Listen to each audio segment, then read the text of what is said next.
Մեծարգո պարոն վարչապետ, ազգային ժողովի մեծարգո նախագահ, հարգելի պատգամավորներ, կառավարության հարգելի անդամներ, սիրելի հայրենակիցներ, ձեզ եմ ներկայացնում Հայաստանի Հանրապետության 2026 թվականի բյուջեի նախագիծը։ Այն մեր կառավարության ամփոփիչ բյուջեն է, մարտահրավերներով լի հնգամյա ճանապարհի տրամաբանական եզրափակումը։ 2026 թվականի բյուջեով ամփոփում ենք այն առաջնահերթությունները, որոնք սահմանել էին կառավարության ծրագրով, միաժամանակ հայացք ուղղելով առաջ դեպի խաղաղության և զարգացման նոր փուլ, որի հիմքերը դրվել են վերջին տարիների ընթացքում։ Նախորդ տարիները ամփոփելու համատեքստում էական է ընդգծումը, որ բյուջեն պետք է լինի ճկուն և կարողանա արագորեն արձագանքել օրեցօր վերաձևակերպվող մեր աշխարհին, որն իրապես փոխվում է ավելի արագ, քան երբևէ։ Արհեստական բանականությունը, որին դեռ երեկ վերաբերվում էինք որպես ապագայի երևույթ, այսօր արդեն փոխում է աշխարհի բնույթ և անգամ տնտեսությունների կառուցվածք։ Այս և այլ գործոնների հաշվին ձևավորված նոր իրականության հետ մենք պետք է քայլենք համընթաց և փորձենք անգամ մեկ քայլ առաջ անցնել, մտածել երկարաժամկետ, բայց գործել հստակ նախանշված քայլերով և համապատասխան տեմպով։ Անգամ բարենպաստ շրջափուլերում անհրաժեշտ է պատրաստ լինել հնարավոր ռիսկերին, պահպանելով ֆիսկալ կայունությունը և առաջանցիկ տեմպով զարգացնել տնտեսության ներուժը։ Միևնույն ժամանակ, ամուր լինելու համար պետք է առաջնորդվենք այն մտքով, որ յուրաքանչյուր դժվարություն կարող է դառնալ նոր հնարավորությունների և գաղափարների ստեղծման և զարգացման աղբյուր։ Կարևոր է միայն տեսնել այն հնարավորությունները և ճիշտ օգտագործել դրանք իշահ պետության կայուն զարգացման։ Այլ կերպ ասած, տեխնոլոգիական արագ զարգացման պայմաններում տնտեսության կայունությունը պետք է ապահովի նորարարությունների և մարդկային կարողությունների հավասարակշռված ներդրմամբ, պահպանելով սոցիալական արդարությունն ու կայուն աճի հիմքերը։ Յուրաքանչյուր հայաստանցի պիտի բարենպաստ պայմաններում ստեղծարար միտքը արտահայտելու և այն գործարկելու հնարավորություն ունենա։ Թույլ կտամ ինձ արձանագրել, որ վերջին հարյուրամյակների ընթացքում մենք մշտապես ապրել ենք լավագույն ապագայի սպասումով։ Երկարաժամկետ պլանում երազել ենք անկախության մասին, իսկ կարճաժամկետում ակնկալել մեզ իշխող կայսրությունների բարեհաճությունը։ Վերջին 3 տասնամյակում դրան ավելացել է նաև խաղաղության սպասումը։ Եվ այսօր երջանկությամբ եմ արձանագրում, որ մենք առաջին անգամ բյուջեն քննարկում ենք խաղաղության պայմաններում։ Այսուհետ մեր ապագան կախված է միայն մեզնից, մեր ստեղծարարությունից, արտադրողականությունից, որոշում կայացնելու կարողությունից և փոխվելու արագությունից։ Հետևաբար, ապագան արդեն այսօր է և հենց այսօրվա ցանած սերմերն են ապահովելու վաղվա պտուղները, այսօրվա կայացրած որոշումներն են ձևավորելու մեր ապագա պետությունն ու հասարակությունը։ Մեր երեխաների ապագան որևէ կերպ նման չի լինելու մեր և մեր ծնողների անցյալին։ Ոչ միայն այն պատճառով, որ աշխարհն է փոխվել, և այլևս երբեք նման չի լինելու անցյալի աշխարհին, այլ որովհետև այսօրվա մեր կայացրած որոշումների տրամաբանությունը տրամագծորեն տարբեր է նախկին որոշումների տրամաբանությունից։ Մեր որոշումների առանցքում Հայաստանի Հանրապետությունն է և այստեղ ապրող մարդը։ Այս տրամաբանությամբ արվարձան կամ պերիֆերիա ասվածն այլևս գոյություն չունի։ Ողջ Հայաստանի Հանրապետությունը կենտրոն է, այստեղ ապրող յուրաքանչյուր մարդ ինքնին։ Կենտրոնի մաս են այն բոլոր համայնքները և բնակավայրերը, որտեղ մենք հսկայական ներդրումներ ենք իրականացնում հավասար հնարավորություններ ստեղծելու նպատակով։ Այսօր մեր կառուցած դղյակներն ու պալատները, դպրոցներն ու մանկապարտեզներն են և լավ աշխատանքի իրական արդյունքը ոչ թե մեր ընտանիքի բարեկեցության, այլ բյուջեի եկամուտների ավելացումն է, կամ որ նույնն է թե հայաստանցիների բարեկեցության բարձրացումը, որի ազդեցությունը զգում է յուրաքանչյուրը։ Մեր մոտեցումների ազդեցությունը տնտեսության զարգացման վրա ոչ միայն տեսանելի է, այլ նաև չափելի։ Մեր իրականացրած քաղաքականությունները արտահայտվում են ֆինանսական կայունության, եկամուտների աճի, ներդրումային միջավայրի վերափոխման և տնտեսության ներառական ու երկարաժամկետ աճի մեջ։ Թեև մեր զարգացման հիմքում մեր իսկ ընդունած որոշումներն են, սակայն լինելով համաշխարհային տնտեսության անբաժանելի մաս և վերջինիս արդեն իսկ ավելի ակտիվ մասնակից,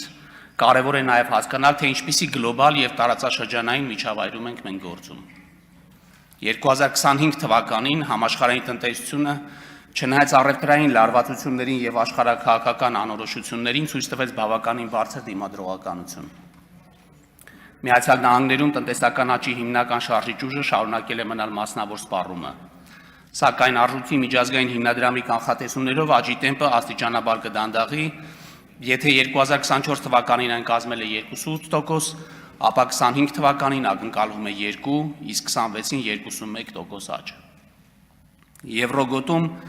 տնտեսական վերականգնումը մնում է թույլ, բայց կայուն։ Այստեղ դեռ զգացվում են էներգետիկ ճգնաժամի եւ ֆինանսական խստացման հետևանքները, սակայն սպասվում է տնտեսական աճի որոշակի արագացում պայմանավորված ներքին պահանջարկի աստիճանական վերականգնմամբ եւ գնաճային ճնշումների մեղմացմամբ։ Իսկ Չինաստանում երրորդ եռամսյակում աճը դանդաղել է պայմանավորված անշարժ գույքի շուկայի թուլացմամբ եւ սպառման թույլ տեմպերով։ Ըստ կանխատեսումների տնտեսական աճի տեմպերը կդանդաղեն 2025 թվականին կազմելով 4.8%, իսկ 26-ին 4.2%։ Ռուսաստանում, որտեղ անցած տարի աճի տեմպը կազմել էր 4.3%, 25 թվականին սպասվում է ընդամենը 0.6%, իսկ 26-ին շուրջ 1%։ Եթե խոսենք ապրանքահումքային շուկաներից, ապա Brent տեսակի նավթի միջին գինը ընթացիկ տարվա հունվար-սեպտեմբեր ամիսներին նվազել է 14.4%-ով։ Սպասվում է, որ 25 թվականին նավթի գինը կնվազի 15.7%-ով, կազմելով շուրջ $68 մեկ բարելի դիմաց, իսկ 26 թվականին մոտ $60։ Պղնձի միջազգային շուկաներում միտումները հակառակն են։ Գինը աճել է հասնելով գրեթե $10,000 մեկ տոննայի դիմաց եւ կանխատեսում է, որ աճը կշարունակվի 25 եւ 26 թվականներին։ Պայմանավորված վերականգնվող էներգետիկայի ոլորտում պղնձի նկատմամբ աճող պահանջարկով եւ որոշ հանքավայրերի մատակարարման խափանումներով։ Պարենային ապրանքների միջազգային գներն այս տարվա հունվար-սեպտեմբեր ամիսներին բարձրացել են միջինը 6.3%-ով։ Կաթնամթերքի, բուսական յուղերի եւ մսի գների աճի պատճառով թեև հացահատիկի եւ շաքարի գների նվազումը որոշ չափով մեղմել է ընդհանուր ճնշումը։ 25 թվականի համար սպասվում է շուրջ 6.4% աճ, իսկ միջնաժամկետում 2.2%։ Այս բոլոր երևույթներն իրենց դրական ազդեցություն են ունենալու հաջորդ տարվա մեր ցուցանիշների վրա, որպես վառելիք ներմուծող եւ պղինձ ու պարենային ապրանք արտահանող երկիր։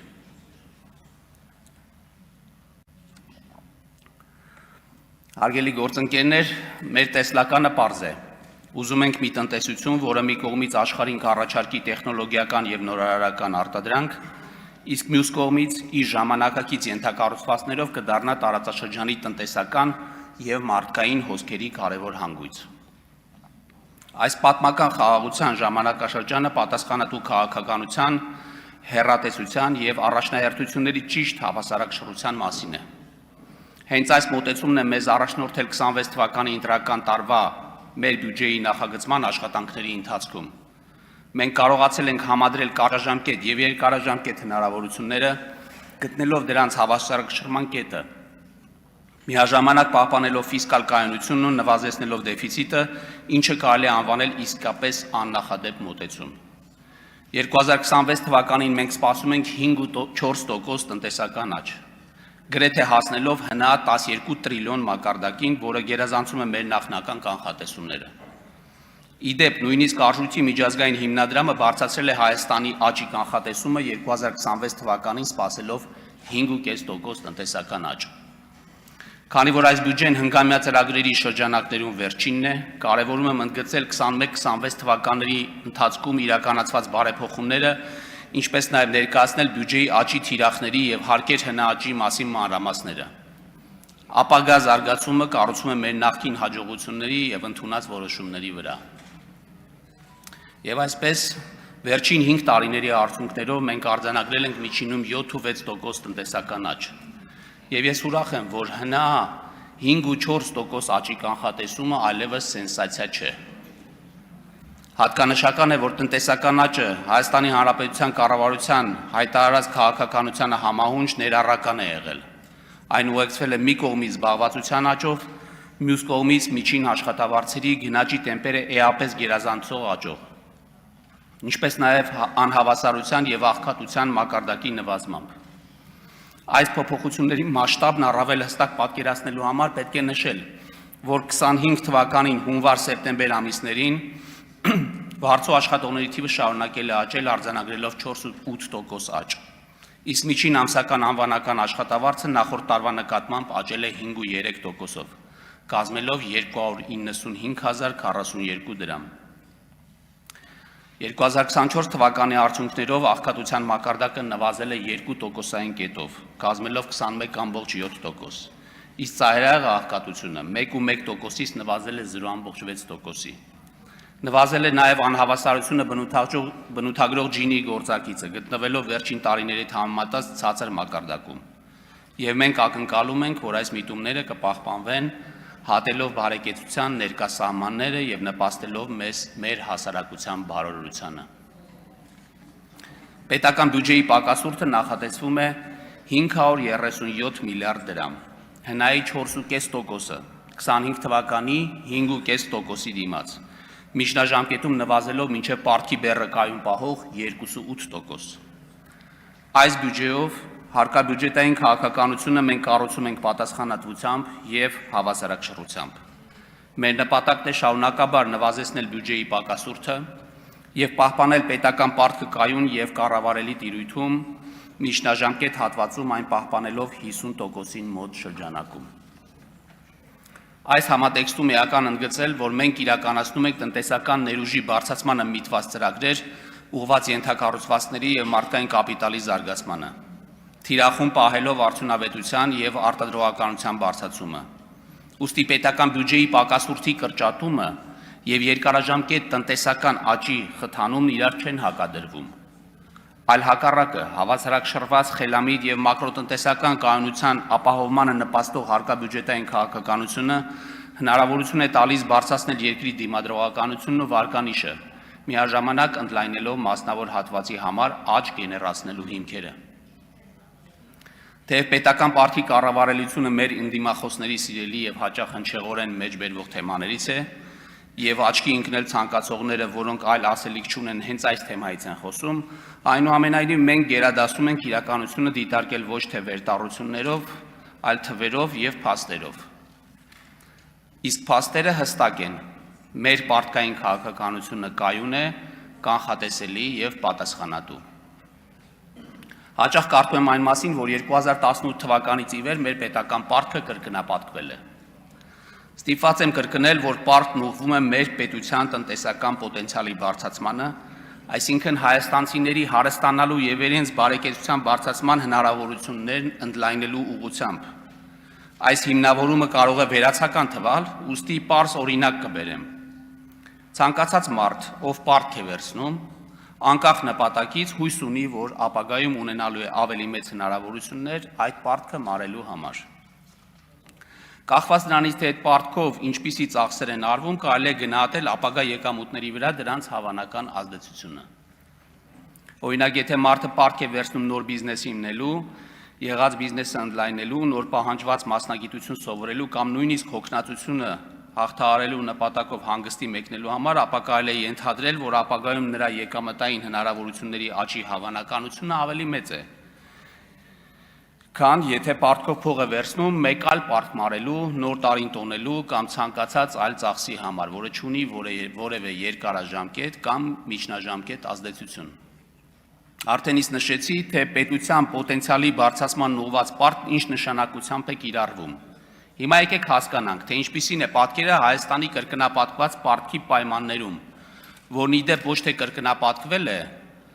կամ ավելացել 100%-ով, այլ 80%-ով։ Եվ այսպես, վերջին 7 տարիներին մենք անգամ ենք ավելացրել եկամուտները, այդ թվում պարտք ներգրավելու շնորհիվ, որ եթե որոշենք 26 թվականին վերադառնալ 18 թվականների ծախսի մակարդակին, այդ ամբողջ պարտքը կկարողանայինք մարել ընդամենը 1.5 տարում։ Այդ խնայած գումարով կկարողանայինք 1.5 տարում պարտքը մարել։ Իսկ ինչու այդպես չենք անում, որովհետև այս ընթացքում մեր կարիքները եւ ամբիցիաները էապես փոխվել են։ Եթե մի պահ պատկերացնենք, որ որոշել ենք 1.5 տարում փակել 2018 թվականից հետո վերցրած պարտքը եւ վերադառնում ենք 18 թվականի ծախսերի մակարդակին, ապա մենք պետք է ստիպված լինենք մեր բոլոր ծախսերը կրճատենք 58%-ով։ Եթե վերադառնանք 18 թվականի ծախսի մակարդակին, ստիպված պետք է լինեինք պաշտպանության ծախսերը կրճատել 429 միլիարդ դրամով կամ շուրջ 65%-ով։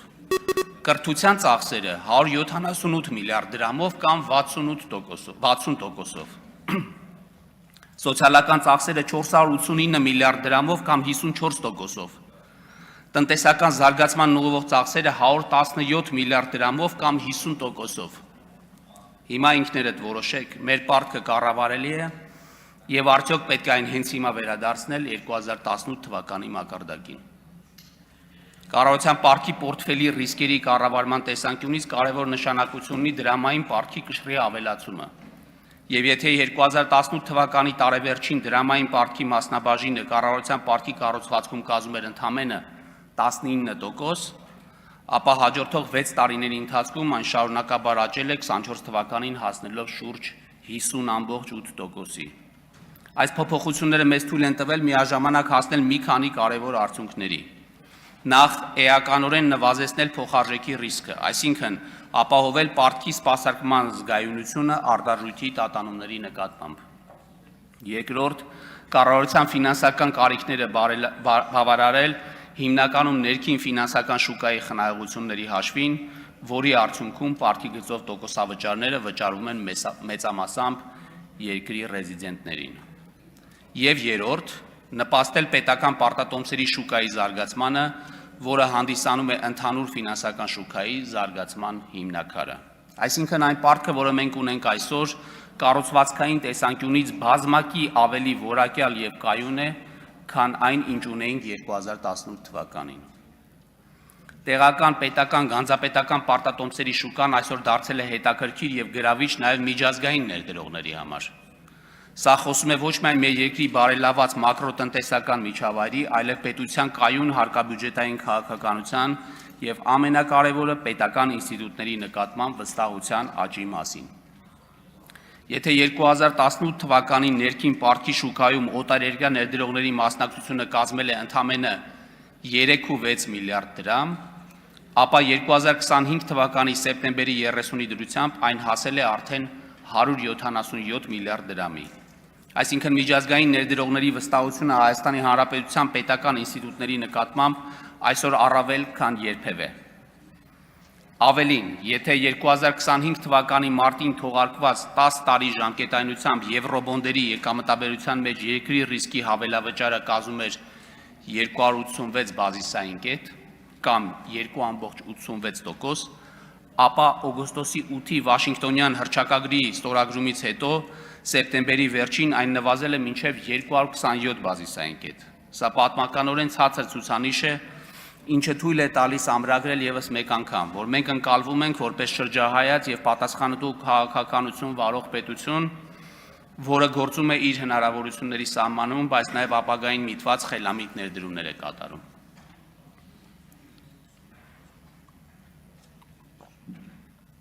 Հարգելի գործընկերներ, սիրելի քաղաքացիներ, այս տարիների ընթացքում մեր հարկային քաղաքականության առանցքում եղել է պարզ սկզբունք։ Ապահովել արդար, կանխատեսելի եւ ներդրումների համար բարեկամ միջավայր։ Մեզ համար կարևոր է, որ յուրաքանչյուր ներդրող տեղական թե օտարերկրյա իմանա, այս երկրում կան հստակ կանոններ եւ այդ կանոնները չեն կարող փոխվել քամու ուղղությամբ։ Անցած 5 տարիներին կառավարության հարկային քաղաքականությունն ուղղված է եղել մի կողմից գործարար եւ ներդրումային միջավայրի բարելավմանը, մյուս կողմից ներքին ռեսուրսների հաշվին հարկաբյուջետային կայունության ապահովմանը։ Կառավարության ծրագրով ամրագրված 25% հարկեր հնա ցուցանիշի ապահովմանը։ Նշված խնդիրների լուծման նպատակով հարկային օրենսդրության մեջ կատարվել են հետևյալ համակարգային փոփոխությունները։ Վերանայվել է հանքարդյունաբերության ոլորտի հարկման ռոյալթիների համակարգը։ Արդյունքում ներդրվել է ընկերությունների բարձր շահութաբերության պայմաններում ռոյալթիի հաշվարկման լրացուցիչ բաղադրիչ, որը հնարավորություն է ընձեռնել միջազգային շուկաներում մետաղների բարձր գների պայմաններում ապահովել պետական բյուջեի լրացուցիչ եկամուտներ։ Մասնավորապես 23-24 թվականների արդյունքներով ռոյալթիի լրացուցիչ բաղադրիչի գծով պետական բյուջեի եկամուտները կազմել են շուրջ 26 միլիարդ դրամ։ Երկու շարունակական փուլելով վերանայվել է ինտերնետ շահումով խաղերի համար կիրառվող պետական турքի համակարգը։ Արդյունքում էականորեն բարձրացվել է շահումով խաղերի ոլորտի հարկային բեռը։ Մասնավորապես 23-25 թվականների արդյունքներով պետական տուրքի գծով պետական բյուջեի լրացուցիչ եկամուտները կազմել են շուրջ 38 միլիարդ դրամ։ Շարունակաբար բարձրացվել են ակցիզային հարկի դրույքաչափերը։ Արդյունքում մի կողմից կրճատվել է վնասակար սպառումը, դրանով նպաստելով առողջ ապրելակերպի զարգացմանը, մյուս կողմից պետական բյուջեն յուրաքանչյուր տարի ստացել է շուրջ 11 միլիարդ հավելյալ հարկային եկամուտներ։ Ներդրվել եւ շարունակաբար բարելավում է ֆիզիկական անձանց եկամուտների հայտարարագրման համակարգը։ Արդյունքում կարևոր քայլ է կատարվել ֆիզիկական անձանց անձնավորված հաշվառման համակարգի զարգացման եւ դրանով իսկ կառավարության տարբեր քաղաքականություններ ավելի լավ հասցեավորելու նախադրյալների ձևավորման համար։ Միևնույն ժամանակ հայտարարագրման համակարգի միջոցով ներդրվել է աշխարհում լայնորեն կիրառվող սոցիալական կրեդիտների համակարգը, որը արդյունավետ գործիք է մեր քաղաքացիների կողմից կրթության եւ առողջապահության ոլորտներում կատարված ծախսերը հասցեական ձևով համաֆինանսավորելու ուղղությամբ։ Մասնավորապես 2025 թվականի նոյեմբերի 3-ի դրությամբ սոցիալական ծախսերից օգտվել են շուրջ 60,000 հայտարարատու ֆիզիկական անձինք եւ հետ են ստացել շուրջ 5 միլիարդ դրամ գումար։ Մեկ հայտարարատուին բաժին ընկնող սոցիալական ծախսի գումարը կազմել է շուրջ 83,000 դրամ։ Լայն շրջանակի բյուջետային ծրագրերով աջակցության գործիքներ են նախատեսվել գիտական հետազոտություններ եւ մշակումներ իրականացող կազմակերպությունների համար։ Գրավիչ հարկային միջավայր է ձևավորվել տեղեկատվական տեխնոլոգիաների ոլորտում գործունեություն իրականացնողների համար։ Արդյունքում ակնկալվում է, որ նշված ոլորտներում նկատվելու է լրացուցիչ տնտեսական ակտիվություն,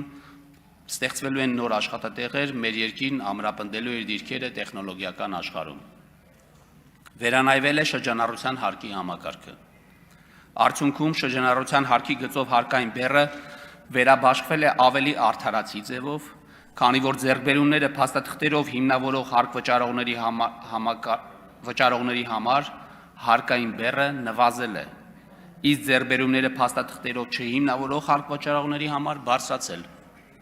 Այսպես 2024 թվականի առաջի կիսամյակում նվազագույն 1.5% դրույքաչափով հարկվել է առևտրական գործունեությունը իրականացնող հարկ վճարողների 37%-ը,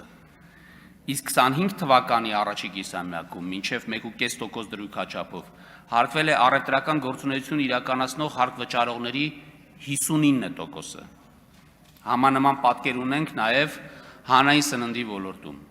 Զուգահեռաբար գործակների փաստաթղթավորմամբ կրճատվել են շրջանառության հարկ վճարողներին ապրանքներ մատակարարող ավելի խոշոր հարկ վճարողների ստվերային շրջանառությունները։ Օրինակ առևտրական գործունեության պարագայում փաստաթղթավորված ծախսերը աճել են ավելի քան 60%-ով։ Ամփոփելով վերոնշյալը կարող ենք հստակ արձանագրել,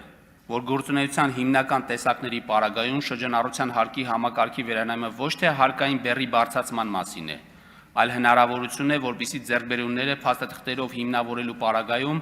հարկային բեռը լինի նույնիսկ ավելի ցածր մակարդակում, քան մինչև համակարգի վերանայումներ։ Եվ այս համատեքստում որոշ շրջանակների կողմից թմկահարվող այն թեզը, ըստ որի շրջանառության հարկի համակարգի վերանայումը աղետ է փոքր եւ միջին ձեռնարկատիրության համար, ուղղակի հերյուրանք է, որը չունի պատշաճ մասնագիտական հիմնավորում։ Մեկ այլ ցուցանիշ եւս, որը ապացուցում է ասվածը։ 21-25 թվականներին, այսինքն ընդամենը 5 տարվա ընթացքում Հայաստանում գրանցվել է ավելի շատ իրավաբանական անձ, քան 2000-ից 2011 թվականներին։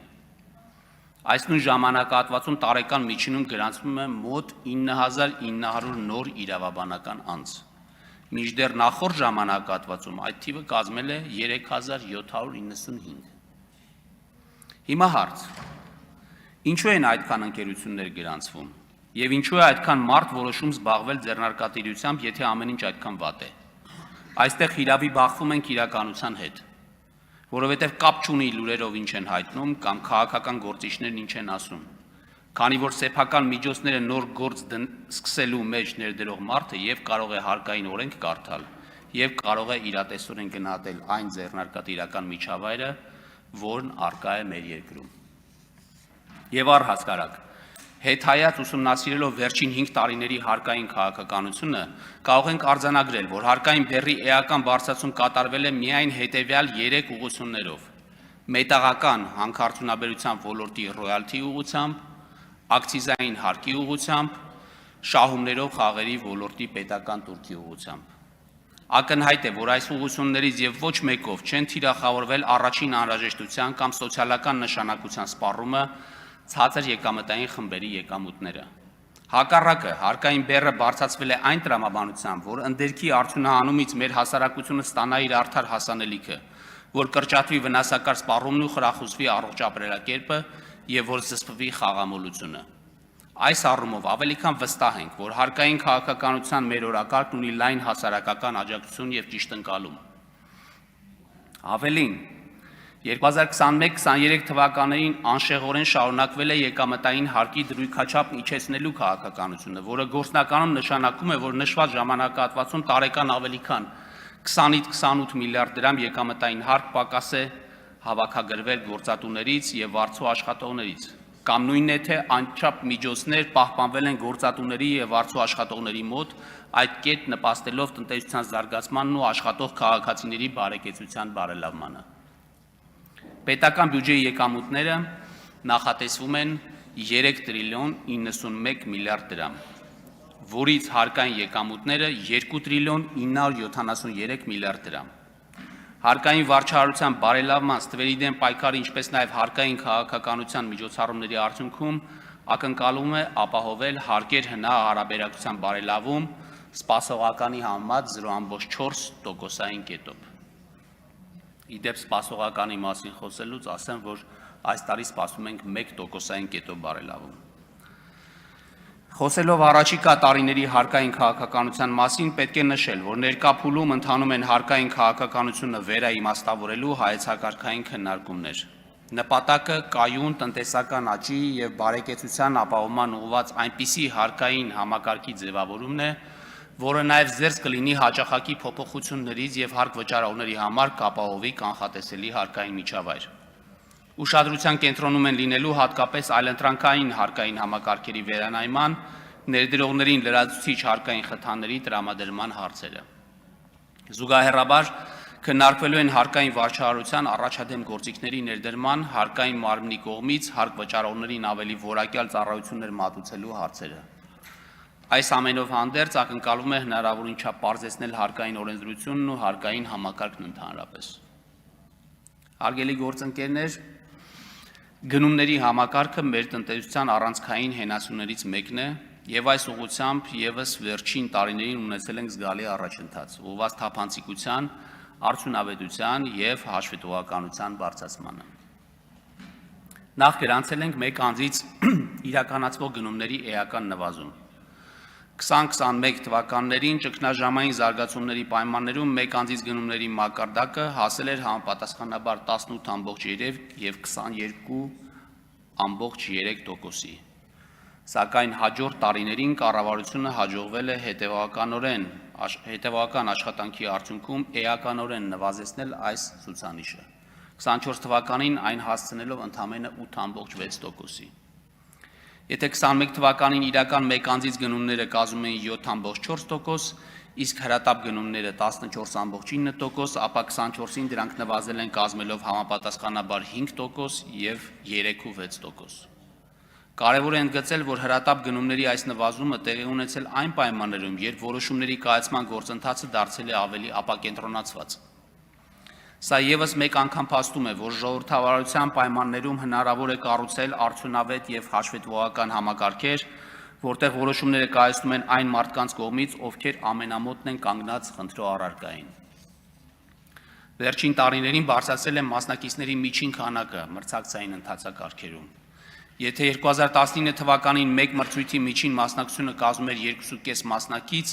ապա 24 թվականին այդ ցուցանիշը աճել է հասնելով 3 մասնակցի։ Սա բարձր ցուցանիշ է մեր նման երկրների համար։ Համեմատության համար հարևան Վրաստանում 23 թվականին այդ ցուցանիշը կազմել է 2 մասնակից։ Այս ամենը վկայում է, որ մասնավոր հատվածը գնալով ավելի է վստահում պետական գնումների համակարգին։ Դա նշանակում է մենք շարժվում ենք ճիշտ ուղղությամբ, համակարգը դառնում է ավելի բաց, կանխատեսելի եւ հավասար հնարավորություններ է ապահովում բոլորի համար։ Էական ընդգծել նաև այն, որ մենք աննախադեպ թափանցիկություն ենք հաղորդել գնումների գործընթացին։ 21 թվականը կարելի է համարել շրջադարձային տարեթիվ պետական գնումների համակարգում։ Հայաստանն իրականացրեց թռիչքային քայլ դեպի թափանցիկություն, օրենսդրորեն ամրագրելով ոչ միայն մրցույթին մասնակցած եւ պարտված մասնակիցների, այլև քաղաքացիական հասարակության եւ լրագրողական համայնքի իրավունքը մասնակցելու պայմանագրերի կառավարմանը։ Այս մոտեցումը հնարավորություն տվեց, որ հանրային վերահսկողությունը պայմանագրերի կառավարման փուլում դառնա իրական։ Աշխատելով համայնքի եւ հասարակական կազմակերպությունների հետ կառավարությունը ել ավելի է պարզեցրել գործընթացները։ Արդեն իսկ կան գրանցված 15 կազմակերպություններ, որոնք գործուն մասնակցություն ունեն վերահսկողության գործում։ Այսօր կարող ենք ասել, հարկատուի գումարների նկատմամբ հանրային վերահսկողությունը այլևս ոչ թե նպատակ է, այլ իրականություն։ Հարգելի գործընկերներ, պետական բյուջեի ծախսերը նախատեսվում են 3 տրիլիոն 628 միլիարդ դրամ, որից ընթացիկ ծախսերի գծով 2 տրիլիոն 924 միլիարդ դրամ, իսկ կապիտալ ծախսերի գծով 704 միլիարդ դրամ կամ համախառն ներքին արդյունքի 5.9%-ը։ Հաջորդ տարի կներդրվի անկանխիկ գործառնություններից համընդհանուր հետվերադարձի համակարգը։ Այն քաղաքացիները, ովքեր Հայաստանի Հանրապետության տարածքում անկանխիկ գործարքներ կկատարեն իրենց առքա քարտերով, յուրաքանչյուր ամիս իրենց գործարքների մասով կստանան 2% հետվերադարձ։ Իհարկե, այստեղ առկա են որոշ սահմանափակումներ, օրինակ խաղային ոլորտի գործարքները եւ մի քանի այլ գործառնությունները դուրս կլինեն այս համակարգից, որոնց վերաբերյալ առավել մանրամասն դեռ կխոսենք։ Սա պիլոտային ծրագիր է, որի հիմնական նպատակն է ավելի մեծ խթան ստեղծել անկանխիկ գործառնությունների համար, ըստ էության 2%-ով էժանացնել անկանխիկ առևտուրը, ինչպես նաև նպաստել ազգային վճարային համակարգի զարգացմանը։ Հույս ունենք ծրագիրը կհաջողի եւ հետագայում կկարողանանք այն ավելի գրավիչ դարձնել։ Սոցիալական պաշտպանությունը շարունակում է մնալ կառավարության քաղաքականության գերակա ուղղություններից մեկը։ Այս ոլորտի հատկացումները տարեստարի զգալիորեն աճել են։ Եթե 21 թվականին սոցիալական պաշտպանությանը տրամադրվել է 620 միլիարդ դրամ, ապա 25 թվականին արդեն 905 միլիարդ դրամ, իսկ արդեն 26 թվականին նախատեսվում է հատկացնել 993 միլիարդ դրամ։ Այսպիսով 21-26 թվականների ընթացքում ոլորտի բյուջեն աճել է մոտ 60%-ով։ 2026 թվականի պետական բյուջեով առողջապահության ոլորտին նախատեսվում է հատկացնել շուրջ 211 միլիարդ դրամ, որը 21 թվականի 123 միլիարդ դրամի համեմատ աճել է 88 միլիարդ դրամով կամ 71%-ով։ 2026 թվականից քաղաքացիների համար առողջապահական ծառայությունների հասանելիության եւ մատչելիության ապահովման նպատակով ներդրվելու է առողջության համընդհանուր ապահովագրության համակարգը։ Այդ նպատակով 26 թվականին 25-ի համեմատ ծախսերն ավելացել են 44 միլիարդ դրամով կամ 26.6%-ով։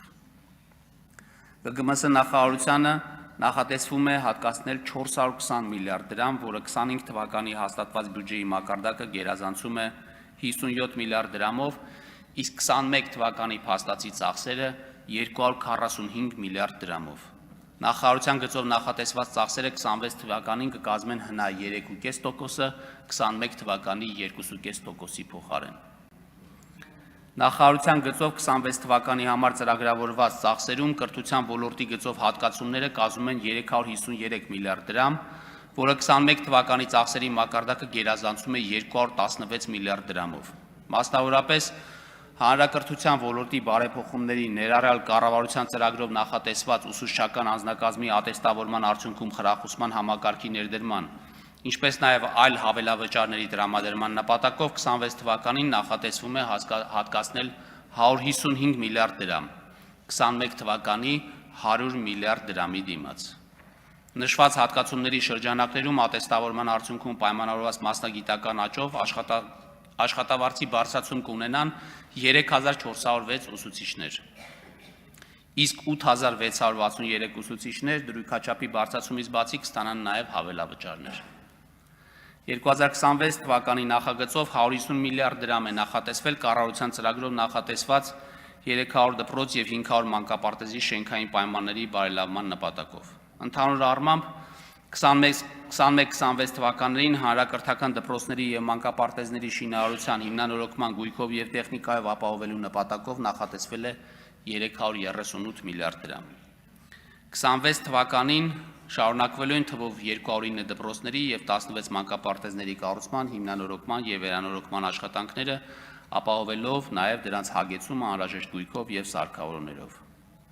2026 թվականի պետական բյուջեով էկոնոմիկայի նախարարությանը նախատեսվում է հատկացնել 74 միլիարդ դրամ, որը 21 թվականի 43 միլիարդ դրամ փաստացի ծախսը գերազանցում է շուրջ 31 միլիարդ դրամով կամ 71%-ով։ Գյուղատնտեսության խթանման և գյուղատնտեսության արդիականացման ծրագրերի գծով 26 թվականին նախատեսվում է հատկացնել 33 միլիարդ դրամ, 21 թվականի 18 միլիարդ դրամի դիմաց։ Ընդ որում, նշված ծրագրերի շրջանակներում ագրոպարենային ոլորտի սարքավորումների և գյուղատնտեսական տեխնիկայի լիզինգի աջակցության միջոցառումների արդյունքում վերջին 5 տարիների ընթացքում ձեռք են բերվել շուրջ 2700 միավոր սարքավորումներ և 3700 միավոր գյուղտեխնիկա։ 21-26 թվականների ընտրած ժամանակահատվածի համար տնտեսության ոլորտում հատկանշական է տնտեսության արդիականացման աջակցության ծրագրի լիզինգի ծրագրի շրջանակներում գրանցված զգալի աճը։ 26 թվականին նախատեսվում է հատկացնել 22 միլիարդ դրամ, 21 թվականի 6.6 միլիարդ դրամի դիմաց։ Արդյունքում հնգամյա կտրվածքով պետության սուբսիդավորմամբ ձեռք են բերվել շուրջ 13000 միավոր սարք-սարքավորումներ։ 26 թվականին տարածքային կառավարման և ենթակառուցվածքների նախարարությանը նախատեսվում է հատկացնել 325 միլիարդ դրամ։ Ճանապարհաշինության ոլորտում 26 թվականին իրականացվեն միջպետական, հանրապետական և մարզային նշանակության ավտոմոբիլային ճանապարհների հիմնանորոգման և միջին նորոգման աշխատանքներ, 8 տրանսպորտային օբյեկտների հիմնանորոգման, 4143 կիլոմետր ամառային և 5182 կիլոմետր ձմեռային պահպանման, ինչպես նաև 3 թունելների, 5 կամուրջների պահպանման և շահագործման աշխատանքներ 66 միլիարդ դրամի շրջանակներում։ Կավարտվի հյուսիս-հարավ ճանապարհային միջանցքի Աշտարակ-Թալին 34 կիլոմետր, Քաջարան-Ագարակ 32 կիլոմետր հատվածների շինարարությունը, կտրվի Քաջարանի թունելի և մոտեցումների շինարարության մեկնարկը, ինչպես նաև կմեկնարկի Սիսիան-Քաջարան 60 կիլոմետր ճանապարհահատվածի հողերի օտարման և տարաբնակեցման ծրագրի իրականացումը և կառուցման վերակառուցման աշխատանքները։ 21-26 թվականների ընտրած ժամանակահատվածի համար յուրաքանչյուր տարի նորոգվել է շուրջ 500 կիլոմետր ճանապարհներ, այդ ուղղությամբ 21 թվականին 40 միլիարդ դրամից հատկացումը աճել է 26 թվականին կազմում է 113 միլիարդ դրամ։ Արդյունքում հնգամյա կտրվածքով կատարվել է շուրջ 2620 կիլոմետր ավտոճանապարհների նորոգում։ 21 թվականի նկատմամբ 26 թվականին պետական բյուջեով Հայաստանի Հանրապետության համայնքների բյուջեներին տրվող հատկացումները աճել են 53%-ով, 21 թվականի 115 միլիարդ դրամից հասնելով 176 միլիարդ դրամի։ Ընդ որում 21 թվականից մինչև 26 թվականի ամբողջ ժամանակահատվածի համար նշված հատկացումները կազմել են 890 միլիարդ դրամ, որից ֆինանսական համահարթեցման դոտացիաները կազմել են 490 միլիարդ դրամ։ Մասնավորապես տնտեսական և սոցիալական ենթակառուցվածքների զարգացման նպատակով 26 թվականին նախատեսվում է իրականացնել 17.7 միլիարդ դրամի սուբվենցիոն ծրագիր։ 21-25 թվականին իրականացվել են 108 միլիարդ դրամի սուբվենցիոն ծրագրեր։ Մասնակցային բյուջետավորումը առաջի անգամ Հայաստանում ներդրվել է 2024 թվականին, որի համար պետական բյուջեով նախատեսվել է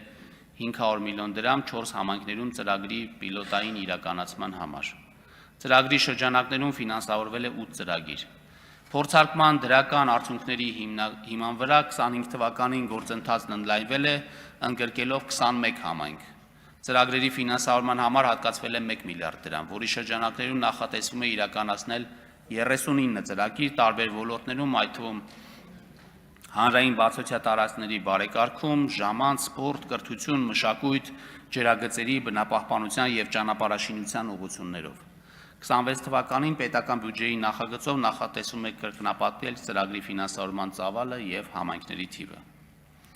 2026 թվականին կշարունակվեն բարեփոխումները ջրային ոլորտում, այս ուղղությամբ նախատեսված շուրջ 35 միլիարդ դրամի շրջանակներում, ոլորտում իրականացվող բազմաթիվ աշխատանքների արդյունքում կարելի է առանձնացրել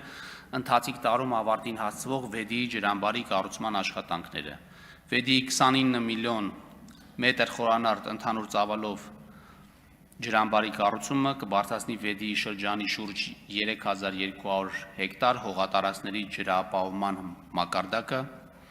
իսկ ինքնահոս համակարգի անցնելու արդյունքում տարեկան կտնտեսվի շուրջ 19 միլիոն կիլովատժամ էլեկտրաէներգիա։